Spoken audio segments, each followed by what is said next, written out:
శ్రీమద్భాగవత రహస్య ప్రకాశమునందు మా శ్రీకే గారు వివరించిన పృథు చక్రవర్తి విషయాలు చెప్పుకుంటున్నాం. మనము పృథు చక్రవర్తి పుట్టాడు. ఆ సమయంలో దేవతలు పుష్పవృష్టి కురిపించిరి, మునులు సంతోషించి ఇంద్రుని నగరంలో అప్సరసులు నాట్యమాడారు. కిన్నెరలు చెవులకింపుగా గీతాలు పాడారు. దేవతలకు ఉత్సవాలు జరిగాయి. దేవదుందువులు మోగాయి. హోమగుండాల్లో హోమాలు వెలిగాయి. గరుడ గంధర్వ కిన్నెర్లతో బ్రహ్మ దిగి వచ్చి పృథువుని బాలుని దర్శించెను. ఆ పృథు చక్రవర్తి నారాయణాంశ సంభూతుడవడం వల్ల అతని కుడి అరచేతి యందు మనోహరమైన లక్ష్మీదేవి చిహ్నమగు పద్మరేఖ ఉంది. భుజముల యందు శంఖము చక్రము మున్నగు ఆయుధరేఖలు ఉన్నాయి. చరణముల యందు హలరేఖ, అంకుశరేఖ, వజ్రరేఖ, ధ్వజరేఖ, ధనుస్సు రేఖ, పద్మరేఖ, శంఖరేఖ మున్నగు శుభలక్షణాలను స్పష్టంగా కనిపించడం చూసి బ్రహ్మ మొదలగు వారు ఆశ్చర్యపడ్డారు. ఇతడు నారాయణాంశ సంభూతుడు. ఇతని భార్య లక్ష్మీదేవి అంశమున పుట్టినది అని తెలుసుకుని బ్రహ్మవాదులైన నారాయణోత్తములు అతనికి వేదోక్త ప్రకారంగా రాజ్యాభిషేకం చేశారు. సజ్జనులకు పురుషులు స్త్రీలు నారాయణ యొక్క లక్ష్మి యొక్క అంశగా పుడతారు అని అర్థం.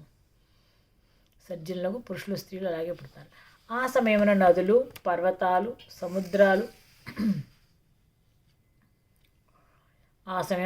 సముద్రములు, పక్షులు, మృగములు, బ్రాహ్మణుల మార్గమున నడిచివచ్చు పర్వతాలు మొదలగు మహాభూతముల సమూహములు రాజునకు పలు విధములైన కానుకలర్పించెను.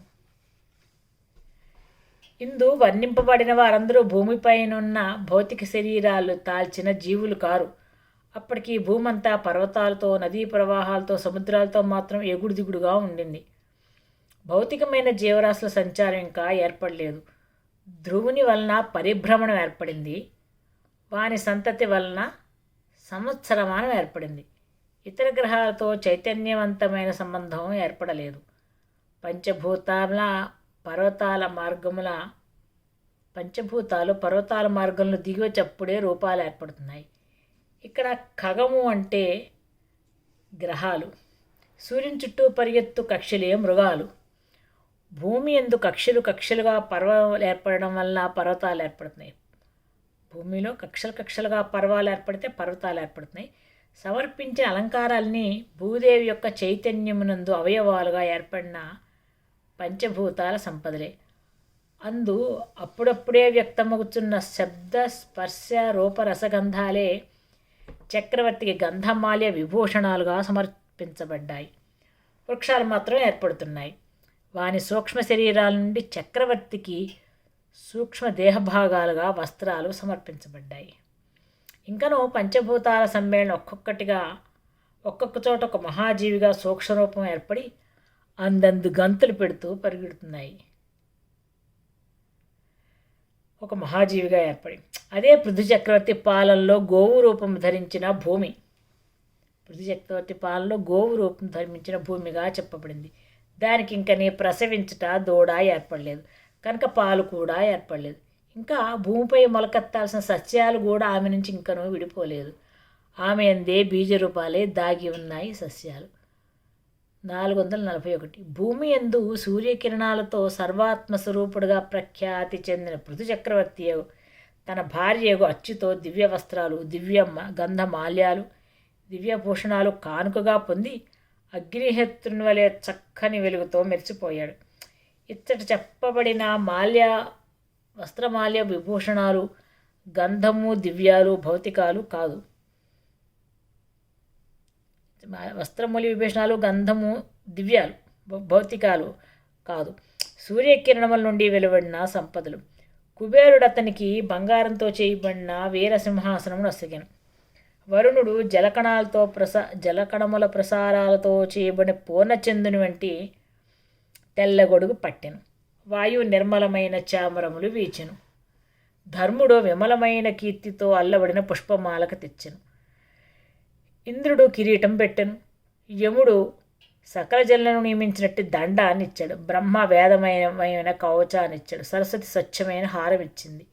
ఇదే మానవ శరీరం యొక్క ప్రథమావతారం. కుబేరుడిచ్చిన వీరాసనము సప్తధాతుమయమైన శరీరం. వరుణుడిచ్చిన తెల్లడి గొడుగు శిరస్సు. వాయువిచ్చిన చామరం శ్వాస. ధర్ముడిచ్చిన కీర్తిమయమగు పుష్పమాలిక సకల ధర్మాలతో కూడిన ధర్మశాస్త్రము, ధర్మదేవత. ఇంద్రుడిచ్చిన కిరీటం జ్ఞానేంద్రియాలతో కూడిన ఇంద్రగ్రంథి అనిపడే శిఖ. యముడిచ్చిన దండము వెన్నెముక. బ్రహ్మ ఇచ్చిన కవచం అస్థిపంజంలో ఇచ్చిన గుండె. ఊపిరితిత్తులు మునగు జీవనాధారాలు. అది వేదమయమైన కవచం కనుక ప్రణవశక్తి ఉచ్ఛ్వాస నిశ్వాసాత్మకమైన హంసగా ఏర్పడి కవచంగా పనిచేసింది. వాణి అంటే వాక్కు. ఆమెచ్చిన హారము అకారాది క్షకారాంతమైన అక్షరముల యొక్క ఉచ్చారణ శక్తి. 443. విష్ణుమూర్తి సుదర్శన చక్రం ఇచ్చాడు. వరుణుడు ఐశ్వర్యం ఇచ్చాడు. చంద్రశేఖరుడు అంధచంద్ర రేఖతో అలంకరిపడిన ఒరతోడి ఖడ్గం ఇచ్చాడు. ఇంకేముంది, ఐశ్వర్యం వచ్చింది, సుదర్శన చక్రం వచ్చింది, ఖడ్గం వచ్చింది. అంబిక శతచంద్రం అనబడే డాలు ఇచ్చింది. చంద్రుడు అమృతమయమైన తెల్లని గుర్రాలను ఇచ్చాడు. త్వష్ట ప్రజాపతి చక్కని రూపమును ఆశ్రయించిన మహారథాన్ని ఇచ్చాడు. సూర్యుడు కిరణమయాలైన బాణాలను ఇచ్చాడు. అగ్నిహోత్రుడు మేషము కొమ్ములతోనూ ఎత్తు కొమ్ములతోనూ ఆరంభపడిన అజగవ అనే విల్లు సమర్పించాడు అగ్నిహోత్రుడు. భూదేవి యోగమయమైన పాదుకల జంట ఇచ్చింది. కేచర్లు గీతాలు పాడారు. విష్ణువు ఇచ్చిన సుదర్శనం అంటే ఆత్మదర్శనం అనే బ్రహ్మ విద్య. దీనికి స్థానం సహస్రారం అక్కడ కూరింది. వరుణుడిచ్చిన ఐశ్వర్యం వల్ల జలమయ దేహాన్ని నిర్వహించే నాభిస్థానం వరుణుడు. దీన్నే మణిపూరక చక్రం అంటారు. చంద్రశేఖరుడిచ్చిన వరతో ఖడ్గము ఇంద్రియార్థాలతో కూడిన వివేకం అనే జ్ఞానశక్తి. దీన్ని ఆజ్ఞాచక్ర స్థానం ఇది. అందు శంకర్ని 3వ కన్ను జ్ఞాననేత్రంగా దాగి నరలో ఉన్న కత్తిలా ఉంటుంది. జ్ఞాననేత్రం వరకు కత్తిలో అంటే ఆజ్ఞాచక్రం. జ్ఞాననేత్రం అంటే ఏంటి? ఆజ్ఞాచక్రం.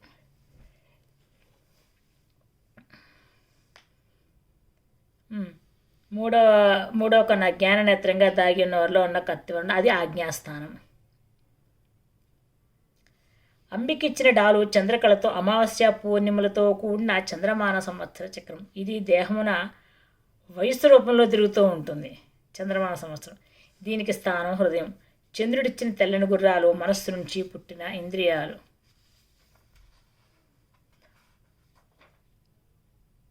త్వష్ట అంటే చెక్కేవాడు, వడ్రంగా పనిచేయవాడు, రూపాలను పొందించేవాడు. ఆ పురుషునకు త్వష్ట ధరించి రూపాన్ని ఇస్తాడు. అనే పురుష సూక్తం చెప్తోంది.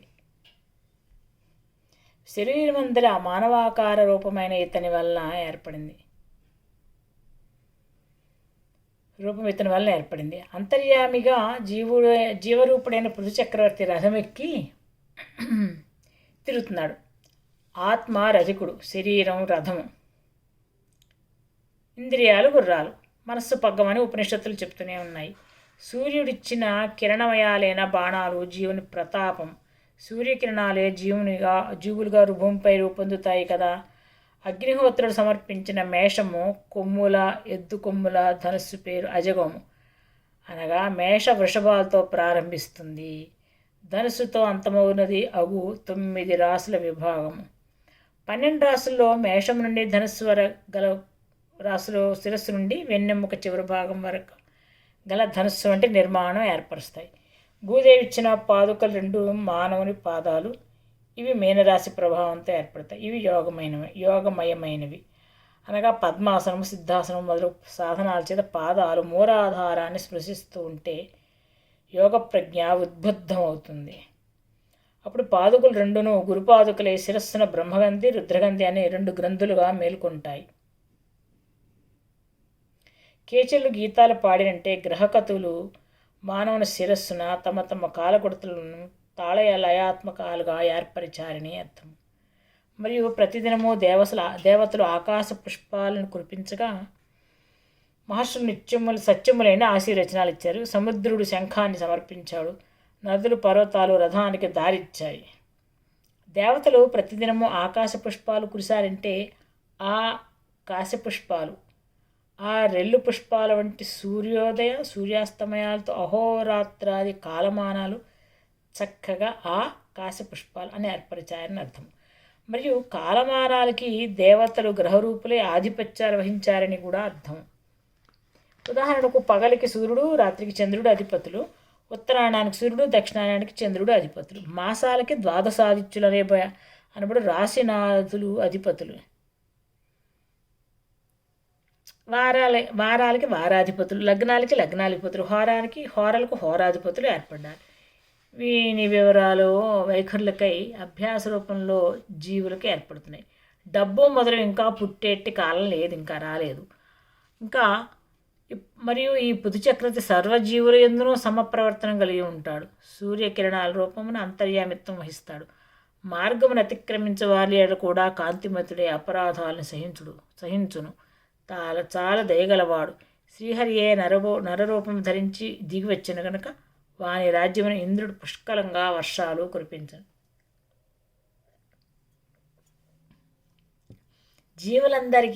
అందరినీ వర్షాధిపతిని ఇంద్రుడు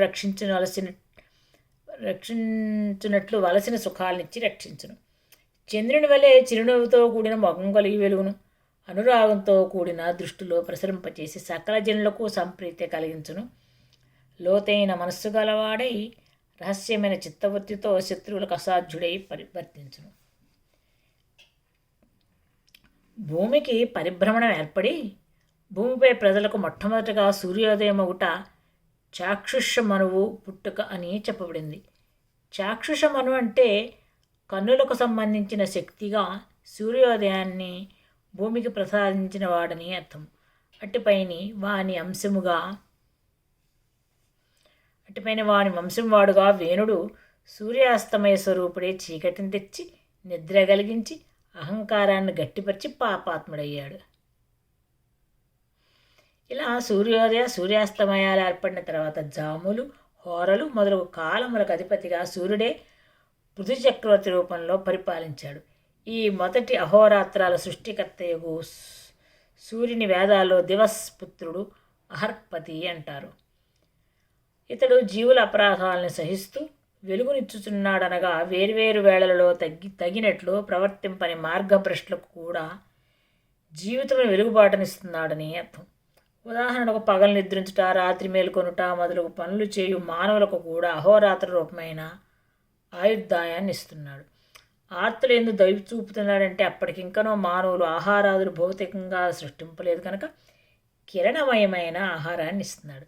ఇప్పటి వృక్షాల వలె అప్పటి మానవులు కూడా కిరణాల నుండి జీవనాధారాన్ని ఏర్పరచుకుంటూ ఉన్నారు. ఇంద్రుడు వర్షాలిచ్చి ఆహారం తయారు చేసుకునేటట్లుగా పృథు చక్రవర్తి తన రెండవ మోగమైన చంద్రుడి నుండి చంద్రకిరణాలను కూడా ప్రసరింపచేయడం ఆరంభించాడు. దానితో భూమి యందు ఓషధీ బీజాలు పుట్టి సమయానికై వేచి ఉన్నాయి. గూఢచిత్తుడై శత్రువులకు అసాధ్యుడై వర్తిస్తున్నాడంటే భూమిపై అంతకు ముందు గల చీకట్లను పారదోలుతున్నాడని, తన కిరణాల నుండియే మనస్సు, ఇంద్రియములు, జ్ఞానము మున్నగు శక్తులను సర్వాంతర్యాములుగా భూమి యందు వర్తింపచేస్తున్నాడని భావం. పృథు చక్రవర్తి సంచరించే మార్గానికి ప్రవేశించుట, వెలువడుట అనేవి లేవు. సూటైన ఆకాశ మార్గంలో చరిస్తున్నాడు. అతనిది ఆర్య మార్గం అంటే నమ్మదగింది, సత్యమైన మార్గం. సూర్యోదయాదులు వేళలు క్రమబద్ధమున ఏర్పడి నిశ్చయ రూపాలయ్యాయి. రేపు కూడా అహోరాత్రములున్నా అని జీవులకు నమ్మకం కలిగింది. పరిమితి లేని మహిమలను వ్యక్తం చేసే గుణగణాలను చూపించాడు. సూర్యకిరణముల నుండి రంగులు, స్వరాలు, భూమిపై ద్రవ్యోత్పత్తి, జీవుల దేహమున రక్తము మొదలగు ధాతువులు కలిగించి ఋతువులను వాని సంపదలను కలిగించి తన కిరణముల మహత్వమును వ్యక్తము చేశాను. సూర్యుని వంటి లోతైన చిత్తము కలవాడే తన సంపద గుప్తముగా దాగి ఉన్నట్లుగా నిలిపినవాడయ్యను. వరుణుని వలె ఆవరణాల్లో దాగిన శరీరము గలవాడయ్యను. భూమి చుట్టూను ఆవరణలు ఏర్పడుట, సముద్రములు మిగిలిన భూమి కన్నా వేరే లోతైగా ఏర్పడుట, అందు ద్రవ్య సృష్టికి కావలసిన శుక్రాది శక్తులు దాగి ఉండుట సంభవించాను. శత్రువులకు సహింపగల వేడి గలవాడయ్యను. సమీపమున ఏమీయో నిలుచుటకు సాధ్యము కాని వాడయ్యను. కిరణముల రూపమున సమీపమును వర్తిస్తూ కూడా తన బింబం చేత దూరస్తుని వలె కనిపిస్తూ ఉన్నాడు. వేణుడను అరణియందు పుట్టిన అగ్నిహోత్రుడు గనక అగ్ని వలనే స్పర్శకు లొంగని వాడయ్యను. చారుల వలన సకల జీవుల లోపల వెలుపల జరుగుతున్న వృత్తాంతాలని కనిపెట్టివాడాను. లోపల ఆత్మల రూపుడై వెలుపల కిరణాల రూపుడై జీవులకు కర్మసాక్షి అయ్యాను. తన్ను స్తుతించేవారిని నిందించిన వారిని లక్ష్యం చేయక ధర్మపదమున వర్తిస్తున్నాడు. అహంకారములుగా ఆ స్తుతి నిందలు చేసుకుంటున్నా కానీ ఆత్మగా వాటిని అంటించుకోవట్లేదు. తన స్నేహితుల ఎందైనను చుట్టముల ఎందైనను తప్పి కలుగుతున్నచో దండించును, శత్రువులైనను తప్పులేనిచో దండింపడు. దురాచారములు చేయువారు కర్మఫలను అనుభవిస్తారు, చేయని వారు దేవుని నిందించినను దండింపబడరు. తన ఆజ్ఞాచక్రము ఎదుర్లేనిదే తిరుగుచుండు. క్షణం మొదలు సంవత్సరం వరకు గల చక్రభ్రమణానికి అడ్డు కలగదు. మానస పర్వతం వరకు తన పరిపాలనా ప్రభావం వర్తించును. సూర్యుడు తన కిరణముల చేత ఎంతవరకు భూమిని ప్రకాశింపచేయునో అంతవరకు తన గుణాల చేత లోకాల్ని రణ్యింపచేయును. మానస పర్వతం అనగా లోకాలోక పర్వతం. ఇది మన సూర్యుని ప్రభావం గల సౌర కుటుంబం అందరి ఆకాశానికి, దానికి వెలుపలున్న ఆకాశానికి గల సరిహద్దు. ఇది చోటునే సౌర కుటుంబము చుట్టూ ఒక గుడ్డు డిప్ప వలె ఉంటుంది. దాని వరకే సృష్టి యొక్క అస్తిత్వం ఉంటుంది. దాన్ని తాకితే ఏదైనానో చోటుగా శూన్యమైపోతుంది. తన ప్రకృతులను రంజింపచేయు గుణాల చేత దృఢమైన వ్రతం కలవాడవును. ప్రకృతులంటే పంచభూతాలు. సూర్యుడు చంద్రుడు స్వభావం అనబడు 8 ప్రకృతులు.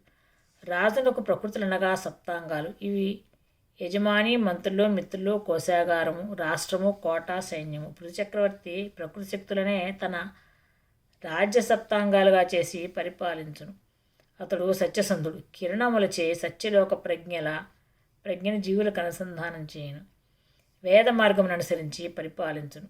సర్వజీవులకు శరణమయ్యుండును. పెద్దలను సేవించును. బ్రహ్మ, మనువు, ధ్రువుడు మొదలగు వారి మార్గంలో నడుస్తాడు. ఇతడు మానప్రదుడు, అంటే అభిమానము కలిగించేవాడు, లేక దేశకాలముల కొలతలనిచ్చి వారిని అనుసరించి తమ దినచర్య ఏర్పరచుకునేటట్టుగా చేసేవాడు. దీనిలో ఎందు దయగలవాడు. పరస్త్రీలను తల్లులుగా భావించేవాడు. ఏకపత్ని వ్రతుడు మరియు స్త్రీల గర్భముల్లో స్థుతుల రూపముల జీవులుగా పుట్టి అంతర్యామి. తన భార్యను అర్ధశరీరముగా ప్రేమించేవాడు. తనకును తన వెలుగైన ప్రకృతిని విడదీయరాని సంబంధం కలవాడు. ప్రజలను తండ్రిగా పాలించును. దేహదారులకు ఆత్మగా భాషించును. పృథు చక్రవర్తి ఇలా ఎదురు లేకుండా చక్కని ప్రభతోటి పరిపాలిస్తూ ఉన్నాడు. ఇంకా తర్వాయి భాగం, తర్వాత విషయాలు తర్వాత భాగంలో చెప్పుకుందాం. 457 వరకు అయింది. ఓం తత్సత్.